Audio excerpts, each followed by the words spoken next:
What if your fatigue, brain fog, bloating, skin issues, even mood swings all trace back to one place?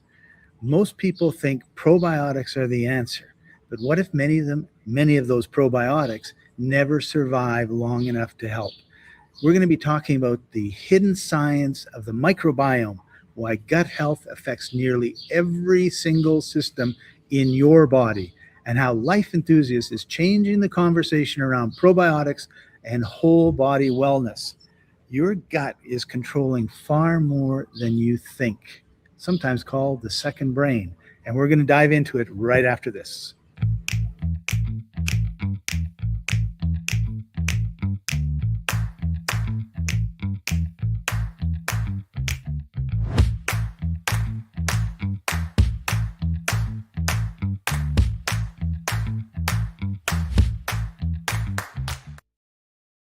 Welcome, everybody. This is the Life Enthusiast Health Shots podcast, restoring vitality to you and the planet. I'm your co-host, Scott Patton. Joining me, as usual, health engineer Martin Patella.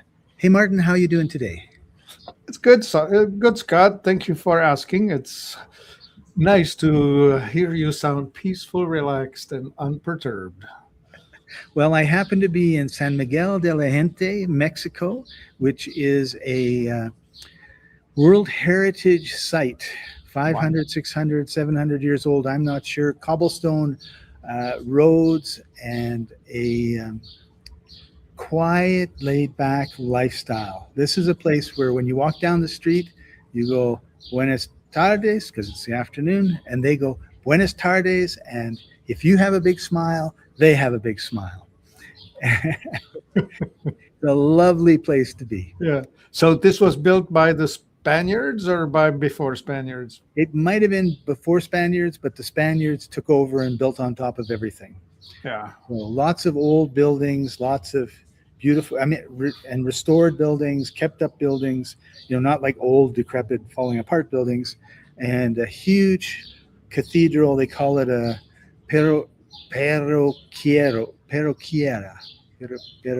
something like that. Parroquia. Anyway, as you can see, I still have to work on some of my Spanish. But Yeah.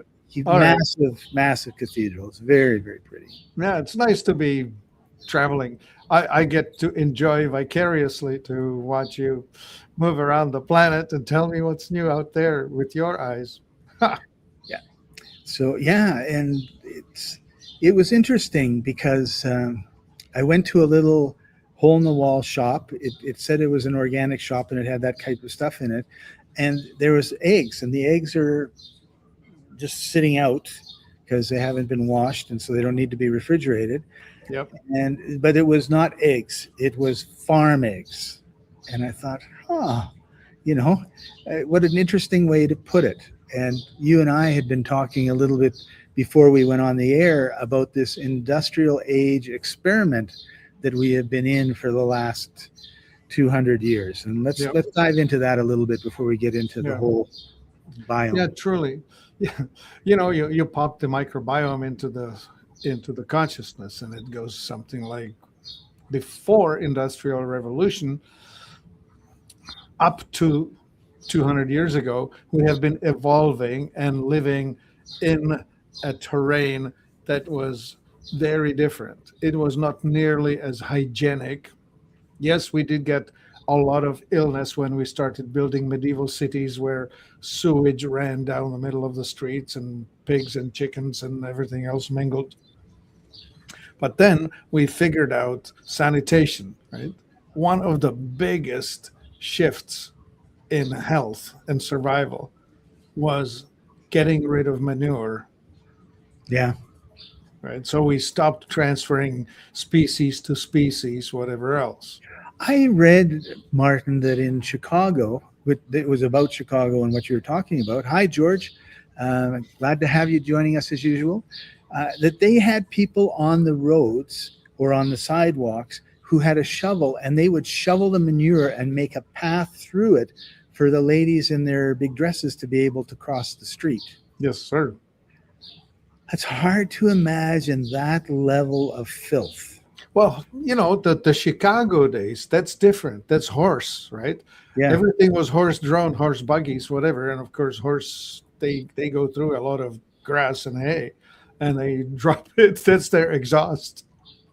So that's the horse exhaust is kind of solid and smelly. But anyway, what I'm trying to say here is that we have not had too many generations adapting to this modified terrain where we have started breeding foods in such way that they are less fiber. We are breeding away the fiber from it, so the oligosaccharide content goes down. We're breeding them for sweetness, so they're sweeter, less bitter. It's more seductive, but it's less nutritious and it's less friendly to the microbiome, to the terrain that we have evolved with. Like, we right. are really just traveling bags of microbes, truly. Right. And what we're trying to do is sterilize the microbes. And modify the inputs, right? So when they don't get what they used to get, they start growing differently. It's a lot like gardening, if you will, right? In a garden, well, visualize this. Visualize some backlot in a construction site between three houses. And is it covered in roses and broccoli? No. It's going to be thistle and lamb's quarters and every sort of a weed. Only the most resilient and most, what do I call it, invasive are the ones that are going to reproduce there. If you want a garden, you're going to have to get in there and till it and seed it and weed it and water it, because to cultivate something highly desirable, you actually have to tend it, right? Yeah, it takes some effort. And we Yeah. put pretty much no effort into our gut and our digestive system. Yeah. Yeah. So So, start with this. If you're born by a cesarean, instead of traveling through the birth canal and sucking through your nose and mouth all the terrain that's in your mother's birth canal, you get sterile. You get nothing. And then you're supposed to get planted onto the breast of your mother and get the colostrum and whatever. But if you're delivered by C-section, there may be a complication. And instead of getting the mother, you're going to get a bottle. And right. then you're going to have some complications because of that. So they're going to have some infection and they'll give you an antibiotic. So they'll further strip it down. Yeah, we're going to a high tech, not very natural way of starting off our lives. Right. And so there are more and more people like that.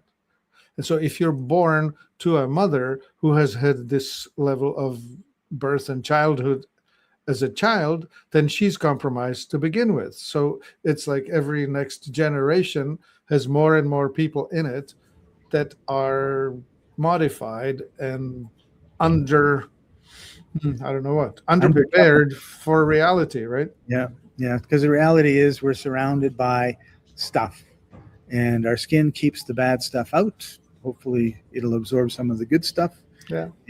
But we've got this whole thing about germophobia. One of my friend's daughters-in-laws had a baby, and they were all talking about she's constantly sterilizing everything around this little baby, right? Oh man, it's going to have a tough time growing up. Yeah, yeah.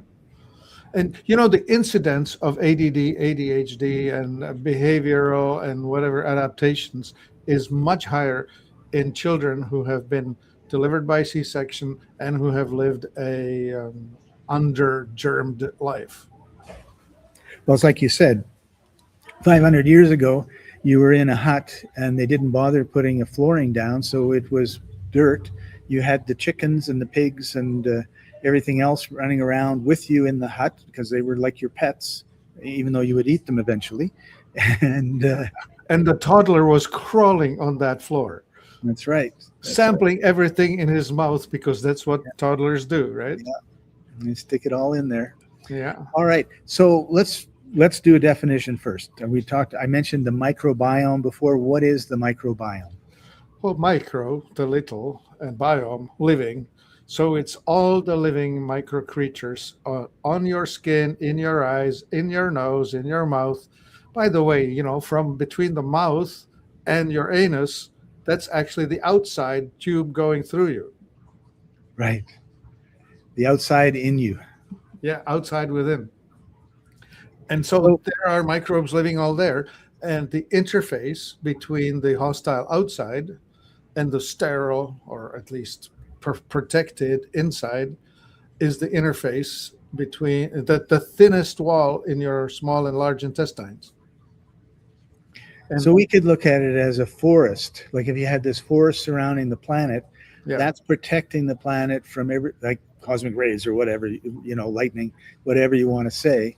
uh-huh, And inside the planet, you've got that forest covering it, yeah, and it's keeping everything together so yeah, that the planet is healthy. yeah.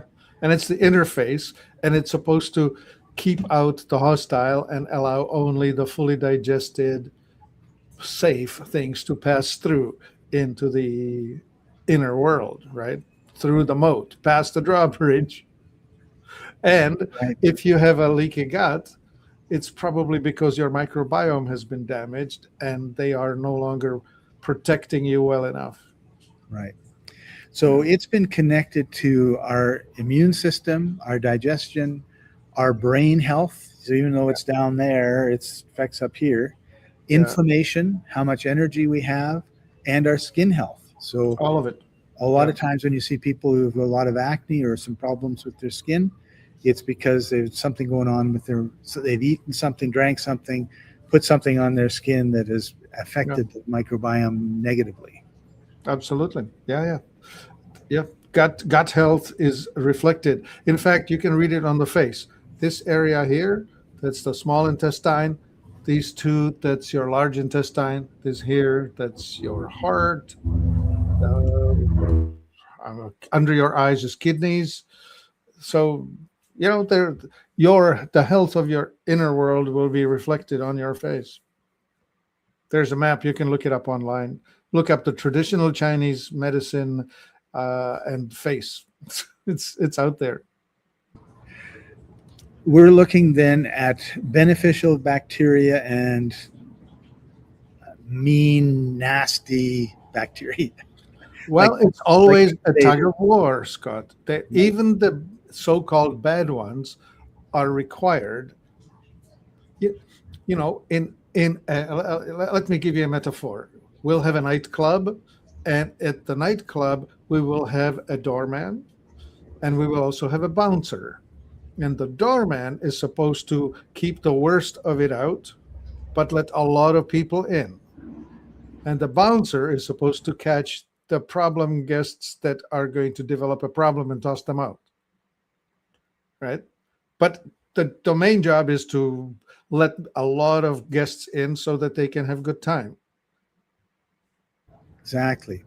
So we need to have the bad guys, but not too many. That's the main point of it. Right. And so today's modern lifestyle damages the microbiome through processed foods, too much antibiotics, stress, toxins in our environment, in our food, our water, poor sleep. Yeah. So I guess one of the things that we could say is when we're feeding ourselves, we're not just feeding us, me, we're feeding trillions of microorganisms at the same time. This is a super important point because it's the microbes who are actually digesting the food. Remember, it's like a lot of vitamins like B12 is made in your gut by the microbes, or iron is converted from the raw form into the absorbable form by the bugs in your gut. So they are, in fact, the intermediaries that are facilitating the, the nutritional existence of us. Without the microbes, we couldn't actually survive. Yeah. Yeah. So You made some really cool, what are they called? Slideshows. Did yes, we should bring. I'll bring them up. Um, Yeah. what we're going to be talking about is a new line that we have called Microbiome Labs, and we're going to talk about a couple of the products that they've got, because this is an absolutely amazing way to feed your microbiome. But before we get to that, what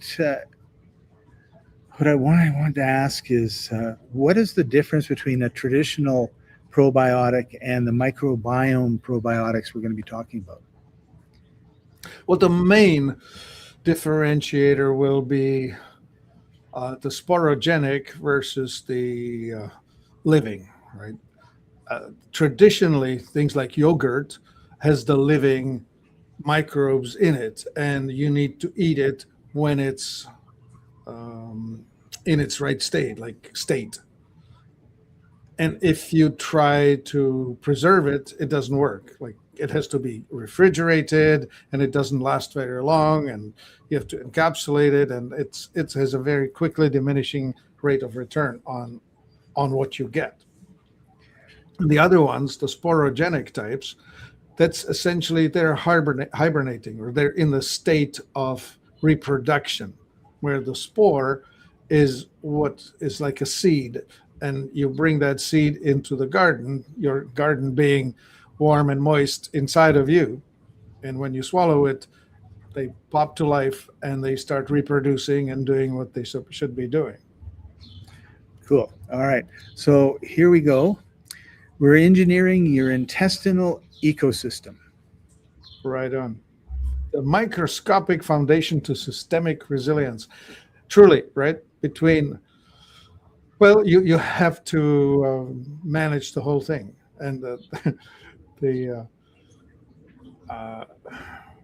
microbes are, in fact, super important. Anyway, should push it forward. Here we go. Well, here we're looking at the paradigm shift. Right. Yeah, this is a really nice thought pattern here of making a difference between the philosophy of the Western medicine, as Rockefeller and Carnegie promote, which is focus on a symptom, isolate the symptom, and try and treat the symptom.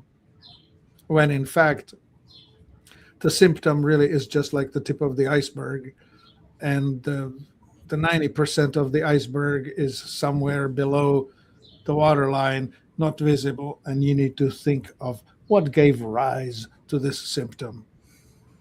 What's keeping it afloat? As you were speaking, Martin, what came to my mind was a tree, and the tree is doing really, really poorly. So they give it some, they poke it with something, and they look at all these different things that they try to do to fix it.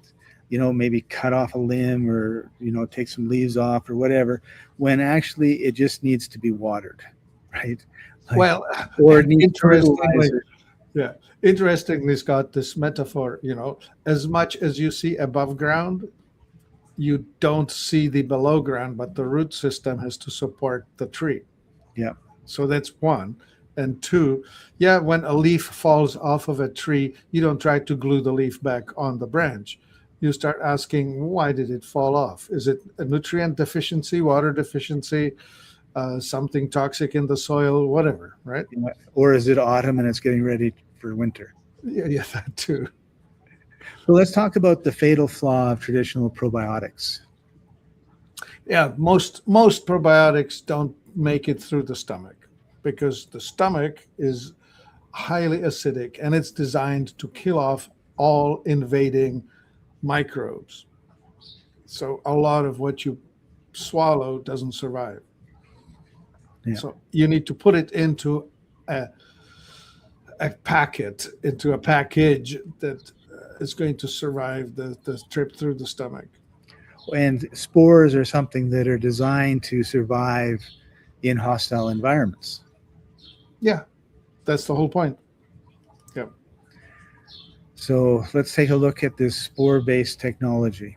Right. So they're talking about the spore, right? The endospore being the shell, and within it is the genetic material. I mean, the spore is essentially a seed, right? Same thing. Like if you try to swallow rice uncooked whole, you're going to get nothing out of it. You'll be pooping the whole rice grains probably. Maybe that's not the best metaphor. Well, I But was thinking of there's a lot of birds, right? And yeah, they'll eat these seeds, and because of the bird's digestive system and everything else, the yeah, seed needs it in order to sprout out, and then it gets pooped out onto the ground, and then yeah, the plant starts to grow. And yeah, this is the same thing. You've got that armor around it that's protecting it from your stomach acids, which are yeah, really pretty powerful. And once they get past that or they get to the right place, yeah. then they're planted in the part of the body that they should be planted in. Hmm. Yeah, that's the whole point of it, is that once it's in the small intestine, it wakes up and starts growing. So we're going to take a look at a couple of the products now. Megaspore Biotic. Yeah. Yeah, the Megaspore Biotic is indeed the core of it, right? When you have a compromised digestive system, you need to reseed it. The garden needs replanting. And the Megaspore is the sporogenic concept. Just bring it in, put it on. Here it Yeah. is. Yeah, the labels are really cool looking. I like that. Anyway, there you have it. There's there's And, the initial seeding.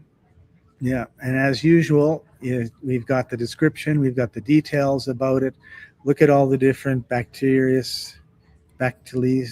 Yeah, these are specific strains that have been tested and researched, or researched and tested to be effective. Like, for example, the second line, Bacillus subtilis, that's a hostile uh, strain that kills off the unfriendlies. It doesn't do anything other than parasite itself on the unfriendly microbes within you. It's the bouncer you were talking about earlier. Yeah. And Yeah. then we've got the ingredients you can look into, and then how to use it. And we have got some scientific references. Further info. Yeah. All right. And let's take a look at MegaPre.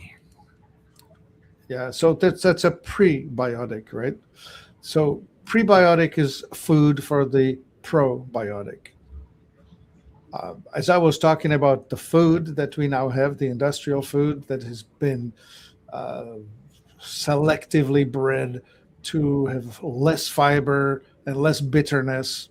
So you now have more sweetness, more starch, therefore more food for certain types of microbes.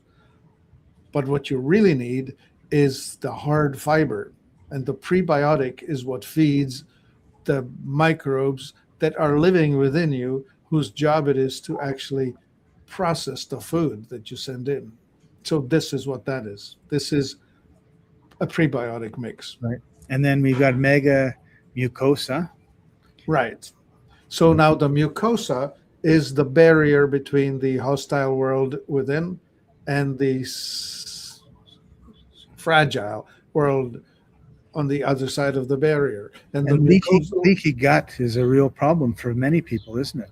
Oh yeah, yeah. And you need to have a really good mucosal barrier. And if you don't have that, leaky gut is indeed one of the conditions that will rise in that. Yeah. So if you're chronically in pain or chronic problems with your stomach, this is probably one of the reasons why you don't have a strong intestinal barrier. Yeah, that would be that, because you get underdigested food through the wall, and they could be hostile bits, parasitic or microbial, but more often than not, these are simply underdigested bits of food that your immune system starts identifying as not me. And once it sees it as not me, it attacks. But attacking stuff always is, gunfire. All kinds of innocent bystanders get hit by that. Right. Okay. And so we'll come back to this one. Zenbiome sleep. Okay, well, go back to the slides, Scott.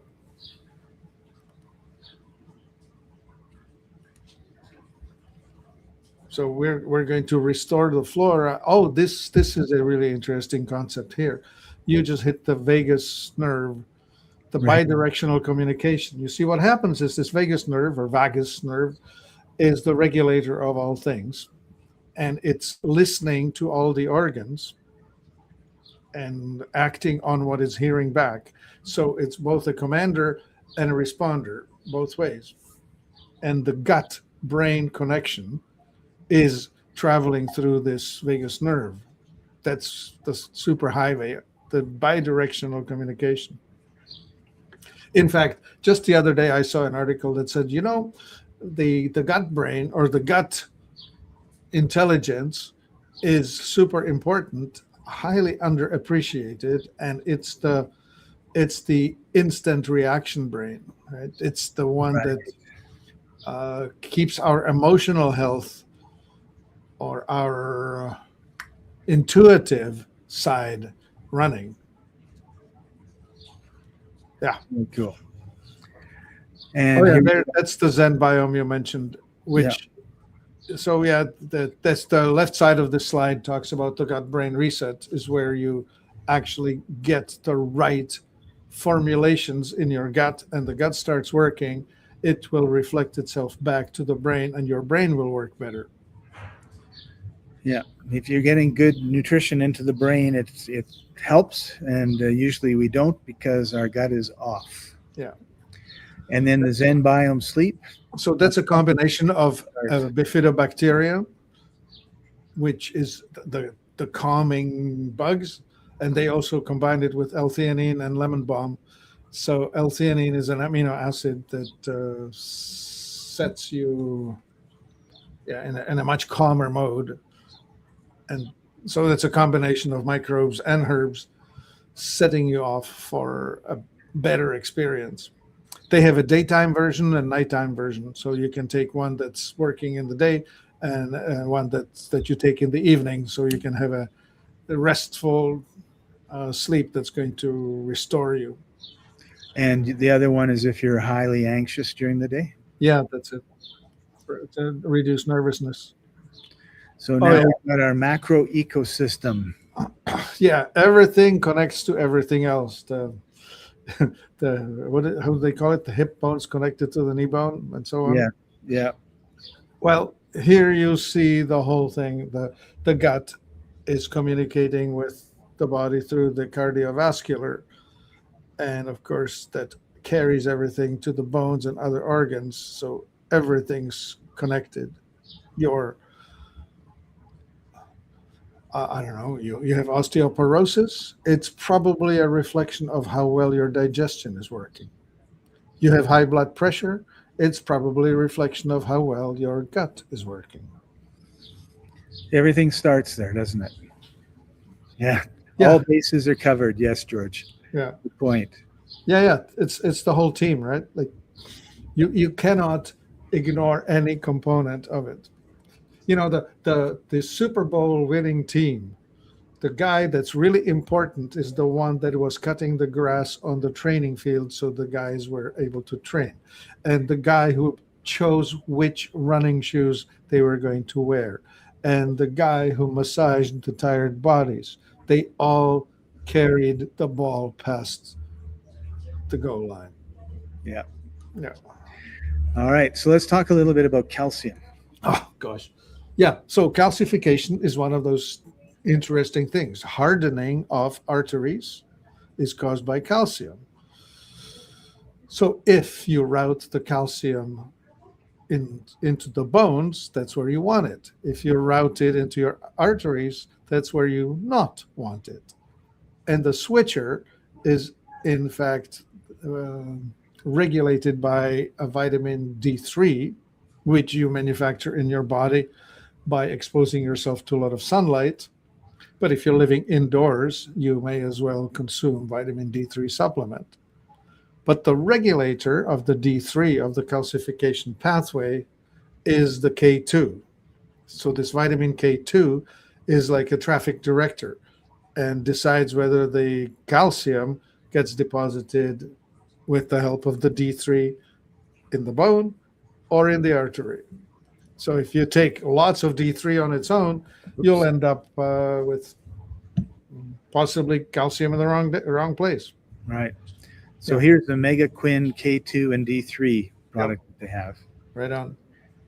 Optimum calcium utilization, strong bone density, cardiovascular and arterial health, the three things you were just talking about. Yeah, exactly. Yeah. Awesome. I think one of the ingredients probably will be, well, could you look it up? Could you go back to it, open the ingredients? What is that quin in the product name? Here it is. Okay, guys, you hit me with the ingredients. Vitamin D3, that's the cholecalciferol, D3. And then there's this MegaQuin Gold. What the heck is that? Some kind of a proprietary, I don't know what. Yeah, product. Well, I know that you're meeting with the makers soon, and you can ask them, and I sure will. Yeah, yeah. Oftentimes they create these patented compounds that they feel so protective about, and say it's better than everyone else.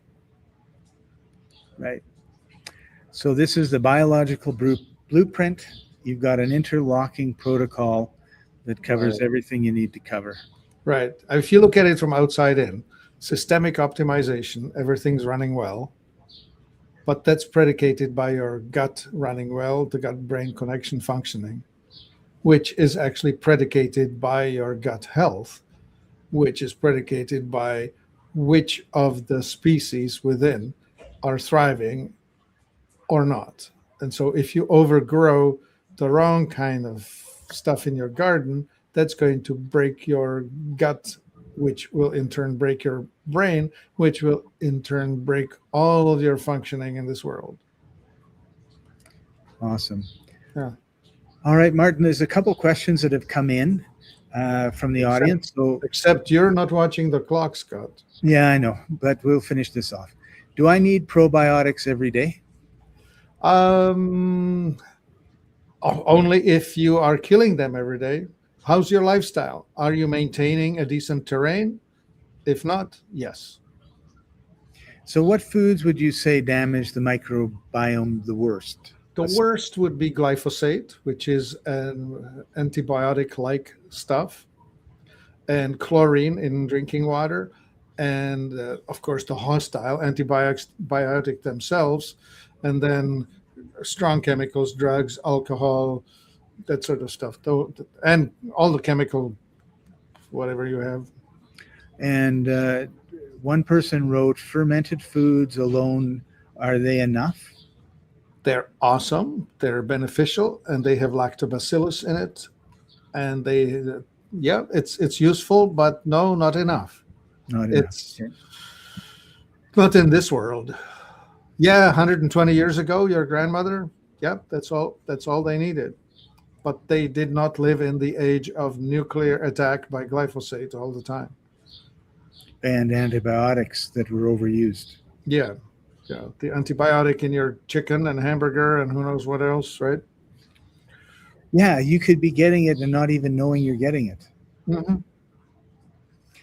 All right. Well, thank you, Martin. We've come to the end of our time today. Thank you, everybody, for joining us. Really appreciate you. We're live every Wednesday at 11:30 a.m.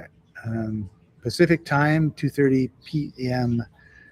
Eastern time. If you've got any questions, put them in the comments. Anything you want us to talk about, any issues you feel are important that we could share with our audience and deal with.